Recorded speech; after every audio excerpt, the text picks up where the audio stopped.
తెలంగాణ ప్రభుత్వంపై కేంద్ర మంత్రి బండి సంజయ్ ఆగ్రహం వ్యక్తం చేశారు. రాష్ట్ర పరిపాలనను గాలికొదిలేసిందని విమర్శించారు. సీఎం రేవంత్ కు ఢిల్లీ పర్యటనలు తప్ప రాష్ట్ర సమస్యలను పట్టించుకోవడం లేదని మండిపడ్డారు. విద్యార్థులకు ఫీజు రీయింబర్స్మెంట్ విడుదల చేయకపోవడంతో కాలేజీల్లో సర్టిఫికెట్ల దగ్గర సమస్యలు తలెత్తుతున్నాయని ఆరోపించారు. గత 2 ఏళ్లుగా రిటైర్డ్ ఉద్యోగులకు బెనిఫిట్స్ ఇవ్వడం లేదని ఫైర్ అయ్యారు. గత ప్రభుత్వం చేసిన తప్పిదాలనే ఈ ప్రభుత్వం కొనసాగిస్తోందని అన్నారు. రాష్ట్రంలో విద్యా వ్యవస్థ భ్రష్టు పట్టిందని వ్యాఖ్యానించారు బండి సంజయ్. కాంగ్రెస్ పార్టీ 2 సంవత్సరాలు ఇచ్చిన హామీలు గ్యారంటీ ఏడవైనాయి.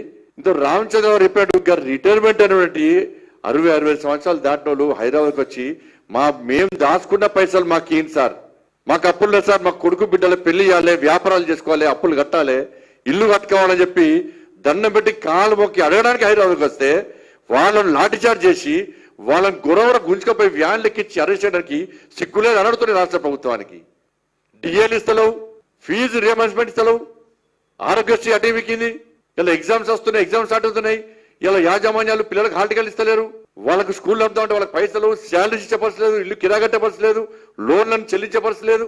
ఇన్ని సమస్యలు ఉంటే ఢిల్లీ పోయట సన్మానం చేసుకున్నాడు. ఢిల్లీ పోయి మరి రాహుల్ గాంధీ అడగాలి కదా, మరి బీసీ డిక్లరేషన్ ఏమైంది, ఎస్సీ డిక్లరేషన్ ఏమైంది, మీరు ఇస్తాను ఉద్యోగాలు ఏమైనాయి, 6 గ్యారెంటీలు ఏమైనాయి, గాడిది గుడ్డు చూపెట్టరు కదా.